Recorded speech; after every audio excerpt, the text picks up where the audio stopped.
Like ghost tours now begin at the historic Pillsbury Club, a beautifully restored haunted mansion once owned by Charles Pillsbury himself. Believe it or not, the interior is nearly 200 years older than the exterior. How is that possible? You'll have to come out and find out. Before or after your tour, stop by the on-site market featuring a curated collection of handmade goods, artisan crafts, and locally inspired treasures. Perfect for picking up a keepsake to remember your haunting adventure. You'll also find exclusive spooky merchandise from Tales of the Crypt and Elvira. Then climb aboard the climate-controlled trolley as we travel through Minneapolis's haunted hotspots, uncovering ghost stories that locals would rather keep buried. The mansion is restored to perfection, and there is no better way to spend an evening. Visit MinneapolisTrolleyTours.com for tickets and more information.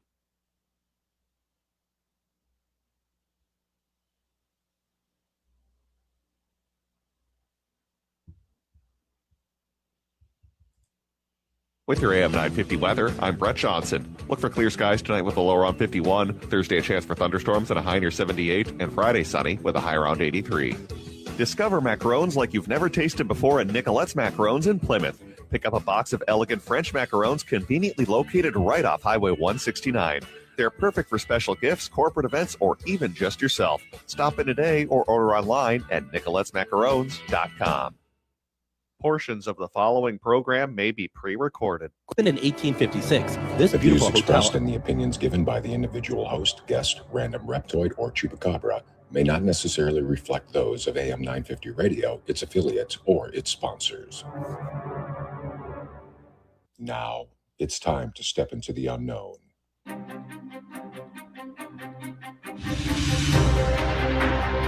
There are things people experience but never talk about.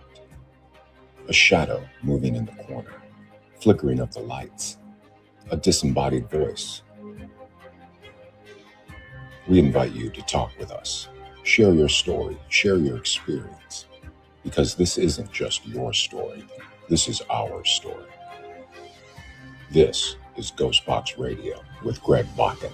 And this is Ghostbox Radio on AM 950, where every night we talk about the paranormal, ufology, Bigfoot, and so much more. My name is Greg Bakken. Thank you very much for joining us tonight. Really happy to have you here, as it's been quite a busy radio day for us over here. Both Adam and I had earlier done the Matt McNeil show, and that was a lot of fun. And we even kept a guest hostage for the next 6 hours so that we could have him on for tonight. And before we get to him and unmute him so he can call the police on us, I want to say, Adam, this is hour 3 of live radio for us. Yeah, and I'd like to know why the hell the Anderson House didn't want to play when it was supposed to play and then play when it wasn't supposed to play. I will be drop kicking Simeon once the show is over tonight. I don't know. I only know mistakes happen when you're running the board. That's I don't know. Yeah, I know. It's really weird, right? I'm saying what I'm saying. I just say yeah. You say a lot of things too. So for the last 3 hours. I'll tell you. Last night, let's see, was it last night? I don't even know what's going on anymore. Yeah, last night we had Heidi Hollis on, and after I was done talking with her, after we did the show and stuff, I'm editing the episode to put up, and I hear behind me a girl's voice, and she says, "Hello."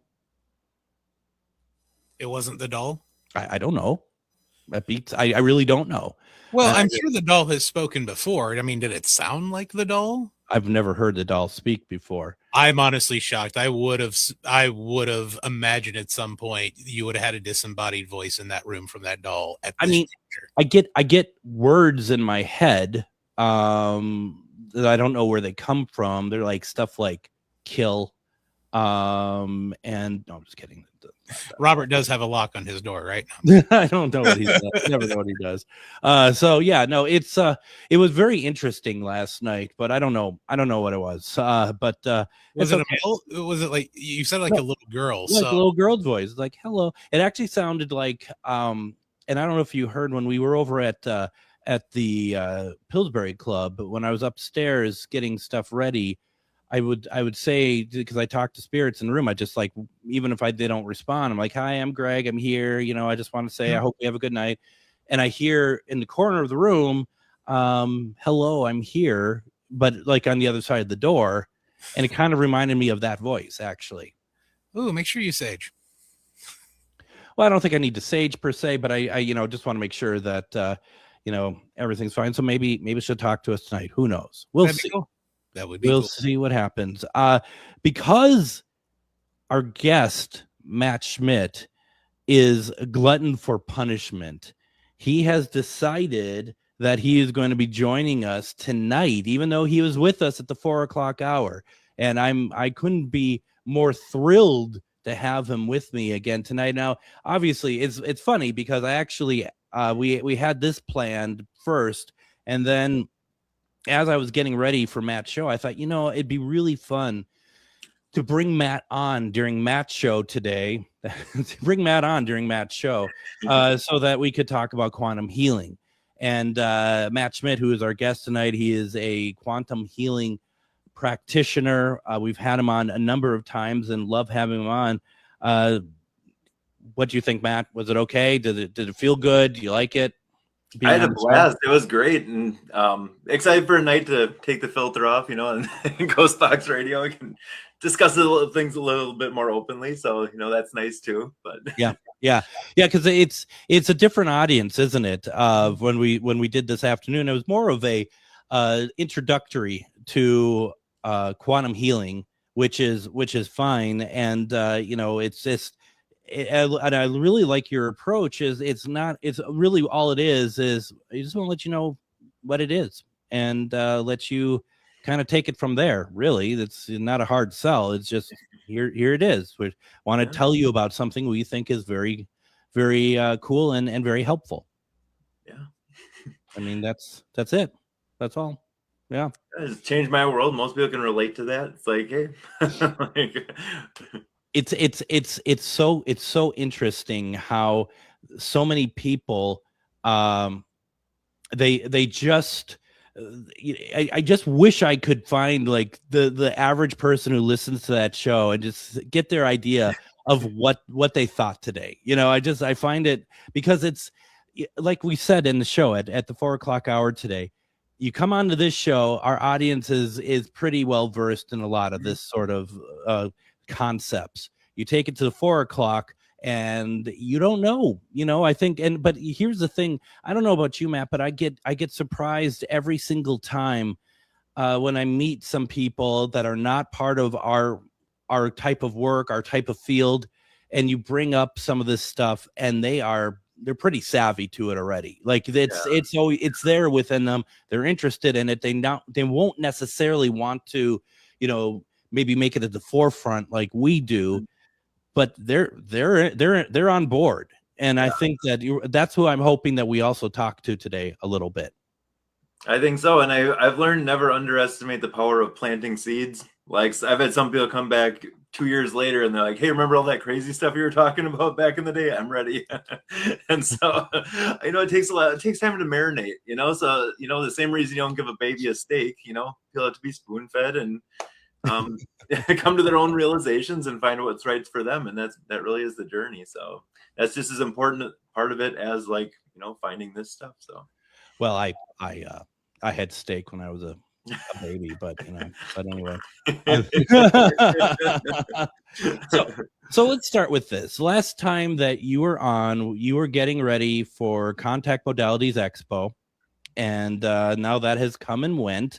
And as someone who was not able to make it this year, how was it? It looked great. It was incredible, and to have an opportunity like that, in this region is nice.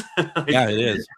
I mean, I've been to other things, and it's like flying to LA and then a hotel and all, everything just adds up. And plus, you're in the middle of a big city, which really isn't my jam anyway. But this is just beautiful setting and on a lake. It has its own conference center, and you actually get to just walk up to anyone and strike a conversation and no chit chat or anything. You'd be like, so I had this thing in my room last night. And you're like, oh, cool. Right. First time meeting them, so yep. You can just start right there. So, people are pretty open.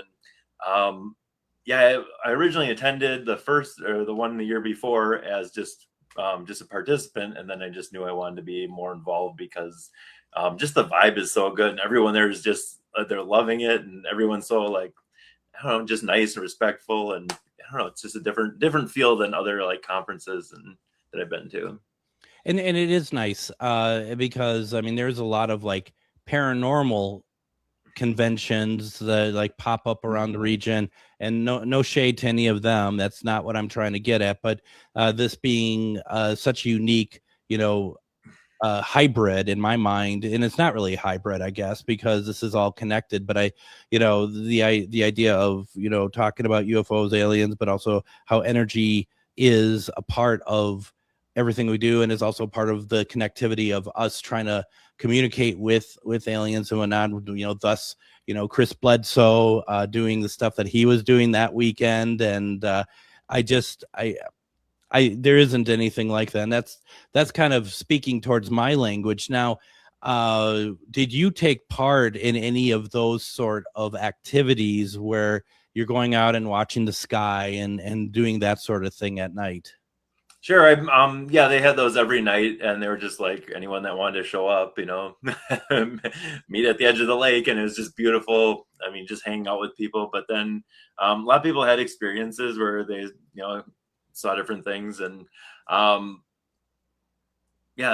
people caught some cool things on camera. Other people had like different awarenesses as they were like connecting with these other beings, and so it's just everyone had something good to say about it, but everyone's experiences were slightly different than others, which was kind of cool. I think everyone comes away from it differently, but you could just be out there. You could be out there doing nothing, and it would have been a good time. So it's one of those. Right. It's just like an added bonus, I think. And nobody melted down out there or anything. No, I'm just kidding. No. You just start freaking out. I think we left with everyone too, so I don't know.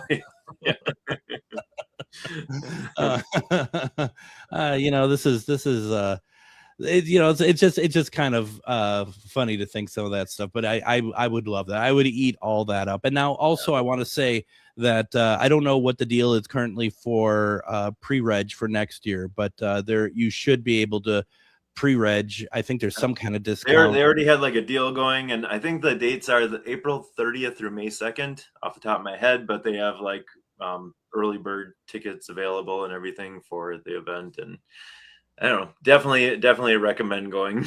Like I didn't hear anyone say, "Oh my gosh, I'm never doing this again." It was right. Like everyone couldn't wait for next year already, and it wasn't even done. So forget you, aliens. Yeah, no, it's so you all got to go check out contactmodalitiesxpo.com. Go check it out. And gives you a year to get everything kind of figured out, finances, get the room, everything. But it's one of those things that if you enjoy this sort of thing and you want to experience it, or you want to understand it better, or whatever else, to me it doesn't seem like there's a better opportunity to do so than Contact Modalities XPO. So yeah, there we go. That's what I'm going to say on that, Matt. Yeah. So there we go. I got my commercial all the way. It's great though. I'm hoping maybe to make it out there next year. We'll see. I got to see if I can work something out with Mel on that. Let me just say, it is more than just the ETs and stuff too. They had like telepathy, and I mean, I did a spoon bending class, and then they had like channeling, and I mean any part of this really is wrapped into this one event, so it's pretty cool. Now, Matt, can you bend a spoon? So it's not like what people think just with your mind, but like basically you're almost like heating up the metal by your focused intent, and like what the silverware that you couldn't bend earlier, everyone was able to just bend it, like almost like it was molten, heated up. So your energy and your focus is warming and softening the metal. Yep. And it takes like very little pressure to bend it, when before, I mean, you couldn't bend it at all.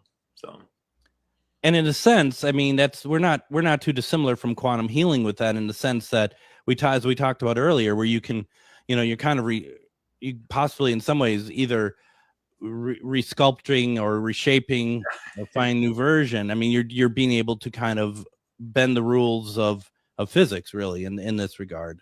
Essentially, and the fact that reality is way slipperier than it appears, and even this idea of things being solid is just an illusion. So you're basically weakening those forces and like moving the molecules faster. And the girl next to me, I'm like, how'd you get yours to bend so quick? And she's like, well, I just asked it to, or something like that. I'm like, oh, okay. So everyone had different ways of doing it, but it was essentially putting energy into it and then almost like picturing it like liquid. That's how I did it, was like, being having a chemist background, I was like, all the atoms are moving fast and it was like heating up, or it was almost becoming liquid, and then it just kind of went. Yeah, that's cool. That's really neat. And it's cool because almost every person was able to do it. In this room of like 70 people, I think maybe there was 2 or 3 that had an issue, but like it was cool. Yeah. I would be too afraid that I'm the one out of 70 that is like, my spoon won't bend. It was cool because then like the people that had gotten theirs early would actually put their energy into the people that were still trying, and then they'd be struggling and also get to a point and it would just be like, Foop. Like it just like heated up enough where it was like, or like had enough energy in it where it just bent then. Well, Joshua says not his silverware. He buys Top Notch. All right. So now I don't know if that's a brand name, Top Notch Silverware, but no, I don't know. Yeah, that's I find it fascinating. Is there anything else that people bend, that's in that area? Because we always hear about the bending spoons. Yeah. Is there anything else that people do in that realm, like that's similar to that they try to? She was explained, the lady teaching it, her name was Julie Adriani. She said that there was people that would bend rebar. And something that you really can bend. I'm like, and they do the same thing. So I guess when you I guess the spoon is like the intro course, and then you can work your way up. And so I shouldn't start with aluminum bats, is what you're saying. I should probably start with a spoon. Baby steps, Greg. Baby steps. Right, exactly. And is the purpose of bending the spoon is a way just to be able to kind of get your mind, like, I don't know, used to asking it to project onto other stuff, to do something to it that we think is impossible, or what do we consider the purpose of that to be? For me, I think it was just to open up to the realm of possibilities. Like, okay, right. I can do this. Like, what else am I like looking at this like reality as being so solid? But it's like, hey, if this can happen, like, what else can we do? But then also like the focus intent, and then like in a group like that, it's even easier because it's the combined energy of the group and the intent. So like all that goes into it. So kind of a lot of lessons wrapped into that one simple exercise. That's really cool. That I like that. And I like the fact too, to kind of understand that, I'm not the only one when you talk about bending spoons, that we're all thinking that is done by your mind and it bends in front of you. So it's nice to get that sort of like really understanding of how that truly works, because that makes a lot more sense. It's still impressive, but it makes a lot more sense. I think there are people that can do that. I mean, it'd be a more advanced class, but this is, with light pressure. Yeah. I've heard in some of the, I'm trying to remember the name of the Institute for Mediums. I've heard that that people have said that they've done it that way, where they're using their mind for it. But the way that you're describing it is still very cool. I mean, that would be pretty amazing to be able to be like, look at what I've done. I've just bent a top-notch brand spoon. Not too many people are able to do that. So, Matt, can we go ahead? Let's take our first break. When we come back, let's talk aliens. Let's talk about your work in aliens, and anyone who has questions, please put it into the comments. We'd love to have you, let us know what you're thinking if you want to. 952-946-6205, 952-946-6205. Folks, don't go anywhere. You're listening to Ghostbox Radio on AM 950. Greg Bakken here. It's nice to get out of the Twin Cities and take some travel excursion to some great locations. Minnesota has so much to offer, which is why I love traveling down to Wabasha and staying at the historic Anderson House Hotel. Opened in 1856, this beautiful hotel offers comfortable accommodations, has a delicious restaurant, and even a speakeasy in the basement to unwind with a drink. Located next to the Mississippi River and on Main Street, there is a lot of sightseeing and shopping to do too. To get more information, go to theandersonhousehotel.com. Greg Bakken here. Like you, I love good, fresh, delicious food. So I want to tell you about this treasure in Roseville called Maverick's Real Roast Beef. Maverick's has the best roast beef sandwiches I've ever had. Made fresh every order. Add fries or onion rings dropped in the fryer when ordered, and you have a winning combination. Maverick's Real Roast Beef has a lot more than roast beef, so check out the website, mavericksbeef.com, or check out the restaurant on Lexington in Roseville. Greg Bakken here. I've been talking for a while about how spooky, fun, and fascinating the Minneapolis trolley tours are, but now there's big news. The Candlelight Ghost Tours now begin at the historic Pillsbury Club, a beautifully restored haunted mansion once owned by Charles Pillsbury himself. Believe it or not, the interior is nearly 200 years older than the exterior. How is that possible? You'll have to come out and find out. Before or after your tour, stop by the on-site market featuring a curated collection of handmade goods, artisan crafts, and locally inspired treasures. Perfect for picking up a keepsake to remember your haunting adventure. You'll also find exclusive spooky merchandise from Tales of the Crypt and Elvira. Then climb aboard the climate-controlled trolley as we travel through Minneapolis's haunted hotspots, uncovering ghost stories that locals would rather keep buried. The mansion is restored to perfection, and there is no better way to spend an evening. Visit MinneapolisTrolleyTours.com for tickets and more information.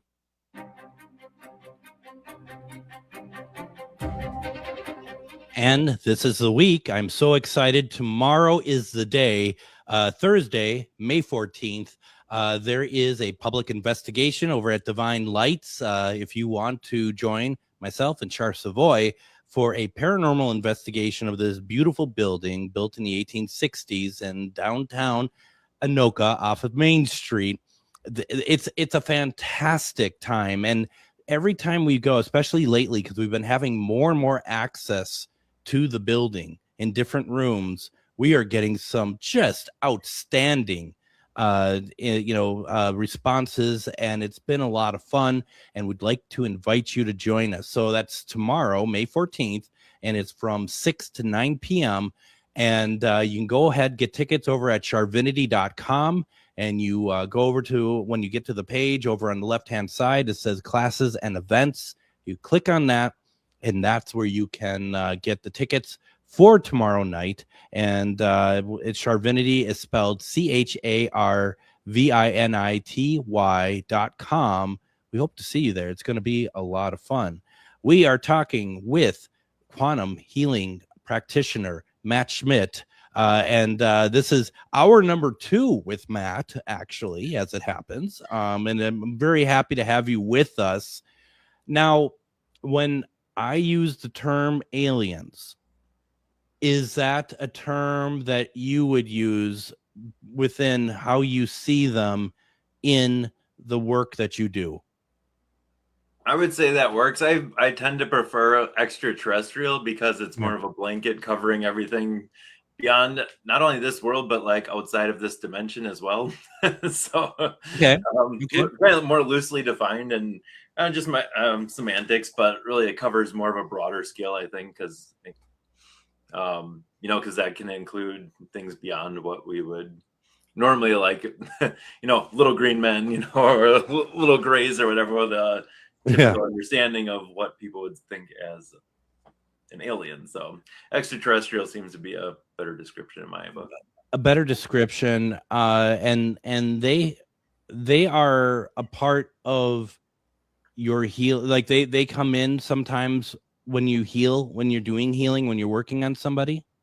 Absolutely, especially if the person has an affinity towards, that group of extraterrestrials. So if they had other lifetimes, other experiences, other existences on other planets, the ones showing up to help often are, they're homies, from right.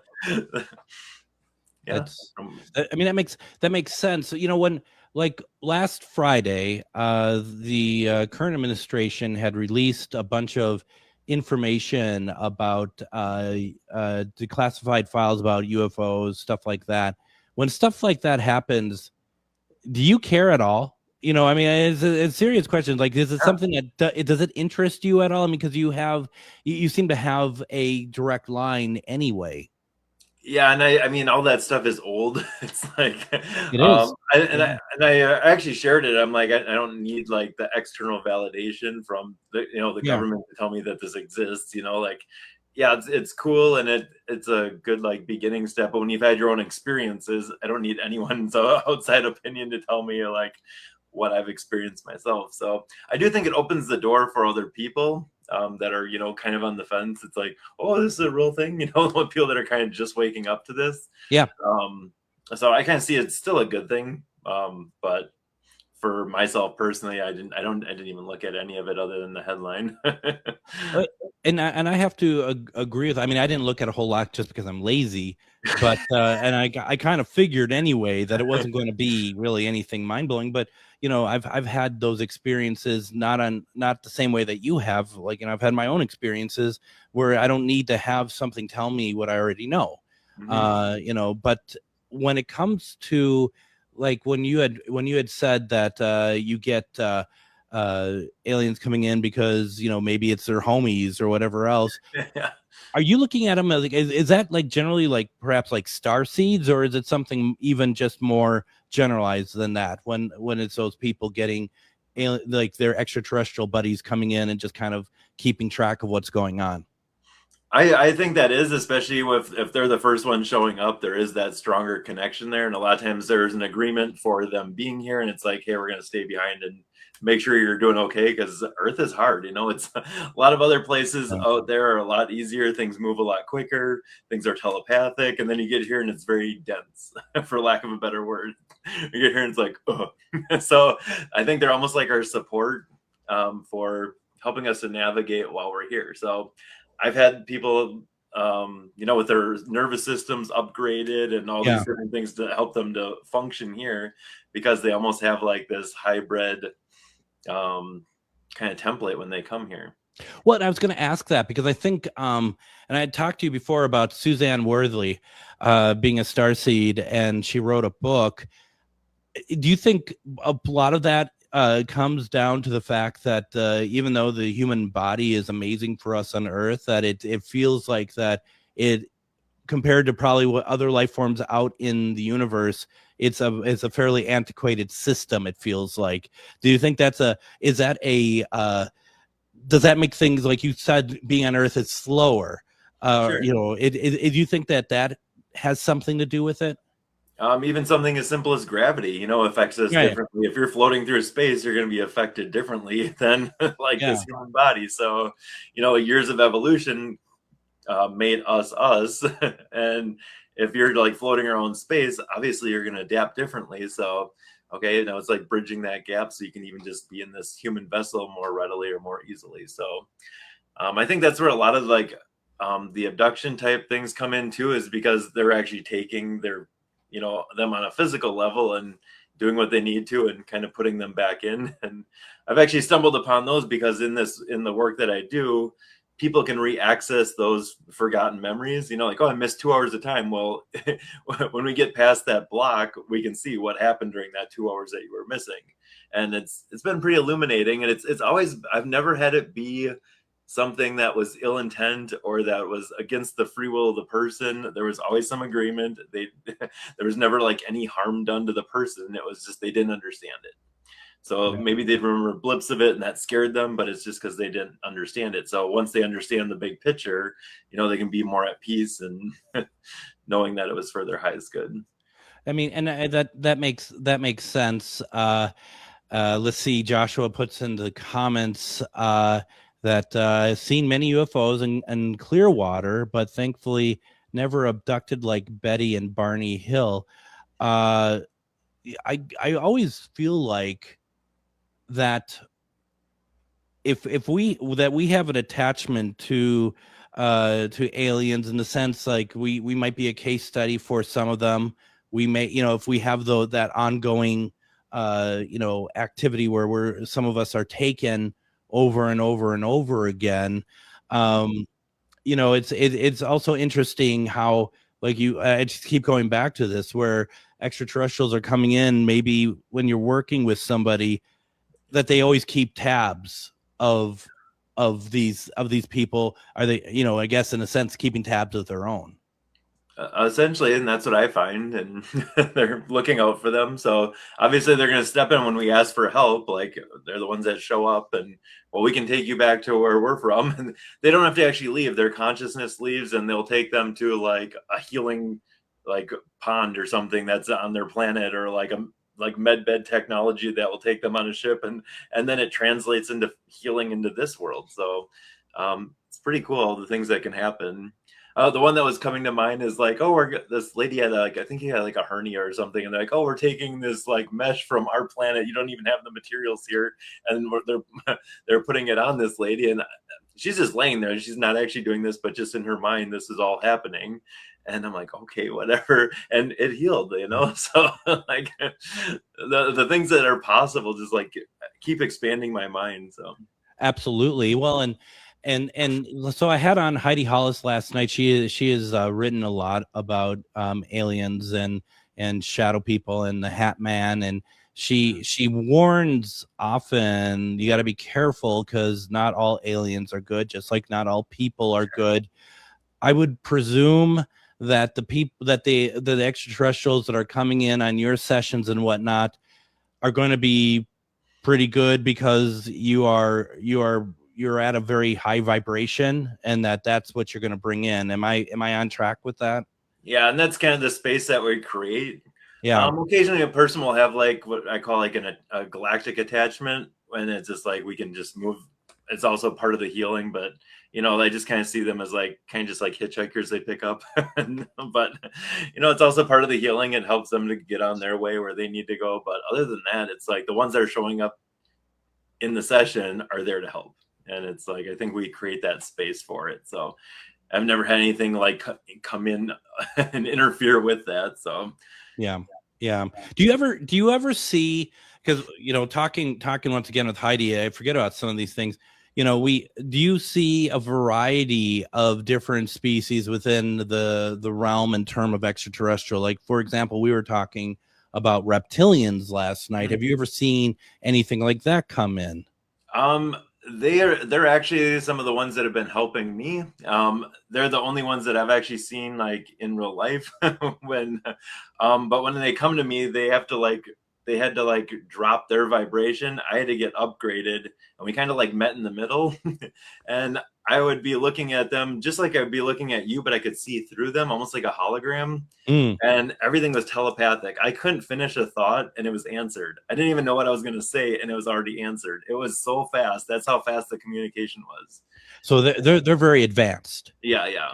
So am I too linear if I say that, to me, a reptilian, what you said a reptilian does and how quickly they respond, to me that feels like that's an older race, where are we a young race because we have a lot of evolution left to do? I think we're young, but we also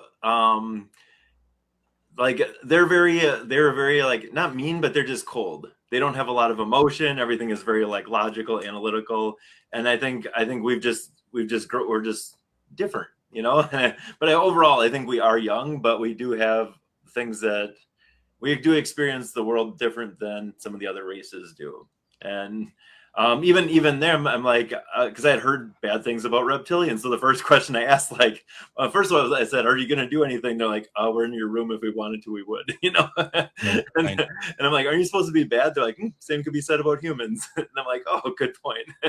And they explained that there was even like 6 different races just of reptilian species in their like home range or whatever. So, and good and bad of all. So. I would have started. My first question to them would have been, have you ever seen the 1984 TV miniseries V? And just kind of see where we went from there. you said that you've seen like you've seen them with your own eyes, and then you kind of glossed over that, which is very unfair. Could you mind sharing a little bit of what happened when you saw Sure. it? I had tried to have an experience. So I was like, trying to do things to connect and everything like that. And of course it happens when you're not trying. At least for me, it's like it's always the times I'm not trying. It's like, oh well, there's the thing I've been asking for. And so I had actually I went to bed and I had felt like this just wave come over me. I'm like, what is going on? My whole body was just going through something. And then I fell asleep and I just woke up like 2 hours later and they were just right there. And wherever I looked, I could see like the head of this one. It was just like blinking and looking at me. And the thoughts were like, almost like they were my own. Like I couldn't even differentiate. Like it was like almost my own conversation, like with myself, which is strange. And my partner's laying right next to me, and and they're like, don't wake her up. She's not going to be able to see us anyway. And they explained how they had to upgrade me, and we kind of met vibrationally in the middle. Wow. And then because everything's telepathic, they showed me the room they were on this ship that they were actually projecting from, because I was seeing shadows like moving around the room, and it was like kind of just picking up their energy of the other beings in the room that were helping this one being to connect with me. And I guess it takes a lot of energy. And so my first question is like, okay, why are you here? And they're like, well, so you don't freak out when we're actually here. I'm like, okay, good. And they explained that they've been helping me with the healing that I've been doing with people. And it's kind of like a meet and greet, I guess, more or less. But because everything was so fast, like I was out of questions. Like my brain moved so fast, but apparently not, because I could not keep up. It's interesting that you say that about that. They were like, we've been helping you with the healing, because when you said that they had to upgrade you so that you could just talk with them. Yeah. My first thought is, I mean, something like that had to have been a pretty big upgrade, a pretty big, download of information for you. If like, at that moment, did you notice a change in the way that you were healing other people? Yeah, everything, it seemed like it was ramped up. And I think that like connection was stronger, and just even just opening up that line of communication now, it just is more solidified, I guess, after that experience. So, wow, that's incredible. This is going to sound like a dumb question or a silly question, but I'm actually very serious about it, because one of the things that I really gravitate to at like a paranormal investigation or something are scents, like SCENTS, or smells. When you get these, one-on-ones like this, like, do they have a scent? If I get a scent in a one-on-one session, it's usually a past loved one. It's not. I don't know if I've ever had it be like an angel or a guide or a reptilian. No, those are usually past loved ones, and I don't know if they're at a different frequency or if that's just how they relate to people easier, but every smell I've had I can think of is a past loved one. And what is that smell generally? Is it like a perfume, or like does it on the person? I've had it be I'm like, oh my gosh, it smells like an old lady's perfume in here, and then all of a sudden I started getting like more stuff with it, but we could all smell it. It wasn't like just me in my head, which I find interesting. Yeah. Another person, it smelled like weed, and I was like, that was so the person recognized them, like, oh, I know who that is. And I'm like, oh, okay, right. And then we kind of made the jump, but yeah, a lot of times sometimes it's like flowers, or sometimes it's like cooking, or cigarette smoke is a big one too, or cigars or pipe tobacco, things that like stand out that would help the person connect. That's gonna say it's meant for the person they're trying to connect to, right? Mm-hmm. As so that they can remember. So on Sally, who used to do 5 packs of Marlboro a day, it's like, oh, cigarette smoke, I'm here, that yeah, you know how that works, and we've all been there. But it's true. It's 100% true. I've had it too. Yeah. Matt, why don't we do this? I want to get our next break in. Folks, if you have, I'm loving this. This is a great conversation. Yeah. If you have any questions or thoughts or just comments, please put it in the comment. Feel free to give us a call, 952-946-6205, 952-946-6205. We have a lot more to talk to. Let's take a break. Don't go anywhere. You're listening to Ghostbox Radio on AM 950. Greg Bakken here. It's nice to get out of the Twin Cities and take some travel excursion to some great locations. Minnesota has so much to offer, which is why I love traveling down to Wabasha and staying at the historic Anderson House Hotel. Opened in 1856, this beautiful hotel offers comfortable accommodations, has a delicious restaurant, and even a speakeasy in the basement to unwind with a drink. Located next to the Mississippi River and on Main Street, there is a lot of sightseeing and shopping to do too. To get more information, go to theandersonhousehotel.com. Greg Bakken here. I've been talking for a while about how spooky, fun, and fascinating the Minneapolis trolley tours are. But now there's big news. The Candlelight Ghost Tours now begin at the historic Pillsbury Club, a beautifully restored haunted mansion once owned by Charles Pillsbury himself. Believe it or not, the interior is nearly 200 years older than the exterior. How is that possible? You'll have to come out and find out. Before or after your tour, stop by the on-site market featuring a curated collection of handmade goods, artisan crafts, and locally inspired treasures. Perfect for picking up a keepsake to remember your haunting adventure. You'll also find exclusive spooky merchandise from Tales of the Crypt and Elvira. Then climb aboard the climate-controlled trolley as we travel through Minneapolis's haunted hotspots, uncovering ghost stories that locals would rather keep buried. The mansion is restored to perfection, and there is no better way to spend an evening. Visit MinneapolisTrolleyTours.com for tickets and more information. Greg Bakken here. I've told you about the out-of-the-world roast beef sandwiches at Maverick's Real Roast Beef, but I haven't told you about their Philly steak sandwiches, turkey bacon avocado sandwich, BLT, crispy chicken, fish sandwiches, brisket, or pulled pork. Okay, you get the idea. They make a lot of delicious food to the same standard as their famous roast beef sandwiches, and now I'm starving. I'm going to go to Maverick's Real Roast Beef off Lexington and Roseville, and you need to go too. Check out their menu at mavericksbeef.com.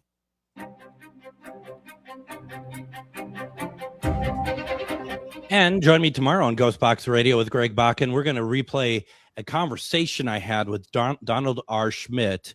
We're going to be talking about his book that came out not too long ago, about 3 years ago now, Witness to Roswell, the 75th anniversary edition, Unmasking the Government's Biggest Cover-Up. It's a great conversation. And both him and Thomas J. Carey, who co-wrote the book with Donald, they had talked to many people in the military who were around at the time of the Roswell incident. The stuff that they talk about is incredible, and the stuff we talk about is truly amazing. And we just keep this conversation going about aliens and extraterrestrials, and you gotta check that out tomorrow. It's a great episode. And then join me tomorrow afternoon from 3 to 5. I am going to be sitting in again for Matt McNeil. I'll be doing the Matt McNeil Show. In the first hour, I will be having as my guest Antonia Carlotta, and she has a direct lineage to the Universal Pictures Film Studio, all the way back to the 19-teens when Universal started, all the way back to Carl Laemmle.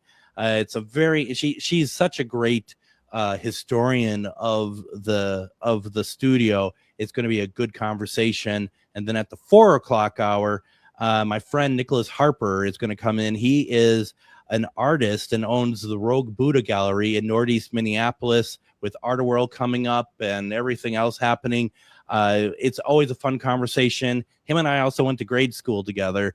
We both went to Catholic school, and we all ended up kind of weird, like doing the paranormal, and the stuff that he draws is borderline beautiful and frightening at the same time. So I think that it's going to be a great conversation. He's actually going to be in studio, which is strange, unless it rains. He sent me a note earlier today, and he's like, well, it might be raining tomorrow. I'm like, oh my God. So one way or the other, we'll get him on. It's worth it, whatever it is. So we have Matt Schmidt with us, quantum healing practitioner. We've been talking about all sorts of things. And I do want to make sure people know that you can go over to mattschmidtqh.com, and Schmidt is spelled SCHMIDT. That you can find out all sorts of things, including how you could work with him as well, if there's something that he could help you with. Also, I want to draw your attention to his YouTube page, which is phenomenal and very, very helpful. go over to YouTube. Once again, that's Matt Schmidt QH. That's how you find his YouTube page, and it's great. You got some good stuff going on, Matt. Really, really impressive. Very, very cool. How long have you been doing this now again? I think it's like 7 years. Okay. So, I was just thinking of this too. I do have a special one for, connecting with your star family, and then also like an activation there. So it'll take you through the process, and you do it right after this. So yep. And then you'll get on the ship, and they'll take you back. I think this just helps with like a lot of clarity too. People, when they understand like where they're from and like their background. One of the degrees I have is in herpetology. I was naturally drawn to reptiles and amphibians, and then guess who shows up? Right. We under like these connections, like on a deeper level, and when you kind of put these other pieces together, everything starts to make sense. So it's really interesting, and the way that Suzanne kind of explained it to me when we're talking about people who've deep inside their star seeds, they don't know it. And it feels like that there is almost like in a video game where there's a new level unlocked when you kind of are like, okay, this is actually what I am. And it's incredible. And she was hoping, or she not hoping, I think she just was like, people who had read her book, all of a sudden they're like, this sounds like me actually, and there's that realization that, this is actually, there's a lot more to their life than they thought. It's funny, like especially working with people, and they'll be telling me like these beings show up, and they're like, "Well, I don't even believe in aliens," and they're like, "Well, they believe in you." So apparently they thought you were ready. That's a great T-shirt. Even if you don't believe in aliens, just know that they believe in you. So that's very motivational, very inspirational. Yeah, right. No, no. If you make that shirt, I'm going to sue you. So here's a question I have. When it comes to with all the different types of entities that you have experienced in your healing and stuff, where does emotion fit into this? Because you talk about the reptilians as being more cold, and maybe not because they're cold. Well, I mean, they're cold-blooded. I mean, yeah, but but the thing is like it sounds like it's almost like an evolutionary thing of how they approach existence. We are very emotional civilization. Are we unique in that way? I don't think across like the cosmos that we're unique in that way, but it's definitely something special here. You get to go through all of it here on deep levels, so I think that makes Earth special. So now, in the comments, Marissa says, "Love this guy, Matt. He's an incredible gift." All right.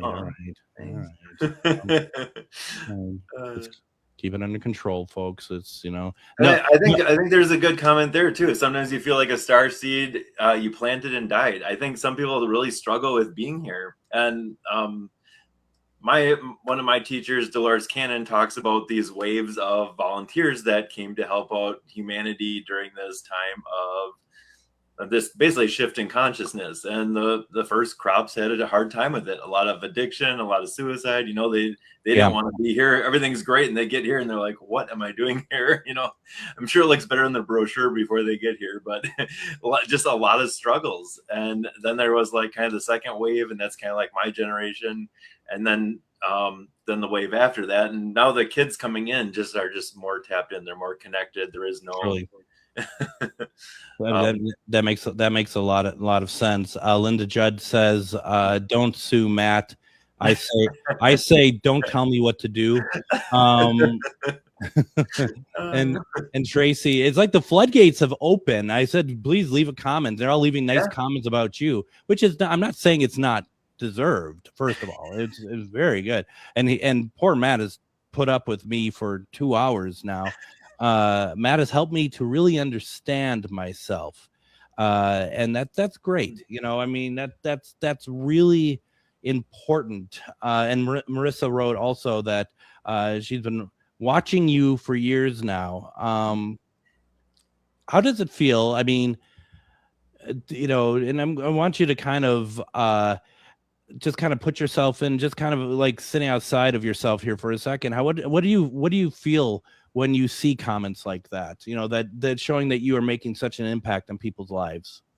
It's kind of what fuels me and keeps me going. Like, I know I'm like, my heart's in the right place and that I'm doing a good thing, but sometimes it does, like, you get those days where you're like, am I doing enough? Especially when you're struggling with a person that's not quite ready or didn't go exactly how you thought, or am I making a big enough impact? And then, hearing these things back, it's like, okay, yeah, this is actually making a difference. And because I have an idea in my head, I know I came here for big things, but some days it's like, how much is this even doing? Because it does take a lot of energy to, put energy into videos and create that, and then, and then the individual work with people, and that's great. So those definitely keep me going, though. That's great, and I mean, everybody who I've talked to have said how wonderful you are. And trust me, Matt, I've been trying to find people to talk crap about you, and I can't find it. I'm trying. And I'm but I don't think I'm going to find it. I mean, people are just so, and it's like you're resonating with people in a certain way. And it just like, there's people I think who have been waiting for someone like you probably their whole life. They may not have known that either, right? That it just suddenly that there's that tone is matching, it's all the vibrations are matching. And it's like, okay, this is going to work. This is what I needed. And I just think it's so incredible how that sort of thing works in the universe, that we get drawn to people like you, or you get drawn to people like us, and we find a way to make it work. And I think one of the things that really helped me was, in the beginning, I didn't want people to see these certain sides of me. Like, well, people aren't going to come see me if I'm open about this, or if I mention this. And I just stopped caring. And like the stuff that I thought people were going to like judge me for, and like, not come to see me for, like, that actually brought more people to me. I'm like, well, this is so backwards. So I try to be more and more authentic with what I do, and share the struggles. Everyone just shows like the end picture, and they like boast what they're doing, and I'm like, no, this is what I went through to get here is just as important, if not more important, than the end result. Yeah. Let's see here. Tracy says he can make a grown woman cry in a great way. Okay. Let's see here. Well done. Anyway, I'm not gonna say. I was gonna be funny for a second, and I was like, I just like, nope, that's not gonna work. Let's see here. Marissa says, seeing Matt's courage along with a couple others, I've been able to heal little girl me more and more, and I've unlocked gifts I know I always have had. Thank you for being authentic you. It's contagious, and that's a great. I think that's a great way of saying something, because it is contagious, right? This like it doesn't have to be a ton of effort, or it can be depending on the person, but there is always something about being able to you want to emulate what you're feeling, the good positive that you're feeling. You want to take that and share it out with other people. I definitely feel that, and then you get to see the ripple. We talked about this earlier. So yeah, no, absolutely, and that's exciting. That's exciting, and it's been really cool to kind of see how you operate and stuff. It's been really neat to do so. Are you doing any other events or anything anytime soon, or are you just kind of focusing on your own work?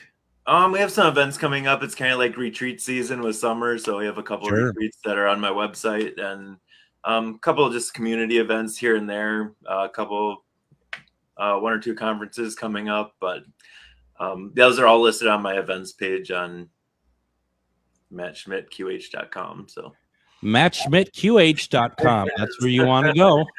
I have to look there to see where I'm supposed to be. Like, oh, what's coming up next? It's so funny. I know your website, the URL pretty well, but every single time I cannot say it in one breath. I keep messing it up. I don't know. Do I need quantum healing for that? I mean, I just need something. But gosh, that's cool. I got to figure out, what kind of healing I'm gonna need, because I'd love to do something at some point. But it's kind of, for me, it's kind of little bit like, where the hell do I start? Quite honestly, I think one thing gets a person in the door, and usually when I get into it, it's almost like tangled Christmas lights. There's not like one thing. Yeah. Like, oh, it's this, and you're just going through all of it, and then when the dust settles, you're like, oh wow, I feel better here, and this is better, and this is better, and a lot of this stuff is connected. Absolutely. That's kind of what I was thinking about too. It's like, where do you start to kind of knock out a lot at once, right? Just trying to, and just trying to do it. So, but I also, because I was talking to somebody about it, and I said, probably the best thing to do is to get a conversation with you going, have a consultation or whatever, however that works. That way, because even that part, we shouldn't probably necessarily do alone. We should be able to have that conversation with you, right? Yeah, and I even find with that, I've like just learned to trust the higher guidance, because like your soul or your higher self or whatever you want to look at it knows what you need more than what you or I think anyway. So it's like I kind of hand it over to that higher guidance, and it's like it knows what you need. So once again, as we wrap up hour 2 of Matt Schmidt on AM 950, we have another 4 hours with him afterwards. Yep. Please make sure that you go visit mattschmidtqh.com. As always, Matt, I hope you're enjoying these get-togethers. I love these, and I hope that we can keep having you back. This is a lot of fun. I love it too. This is like, I don't know, this is so enjoyable, and love talking about this with you. So that's awesome. Thank you very much, folks. Matt Schmidt, make sure you visit his website. We'll be back tomorrow with Donald R. Schmidt talking about Roswell. Everyone, have a great night. Greg Bakken here. It's nice to get out of the Twin Cities and take some travel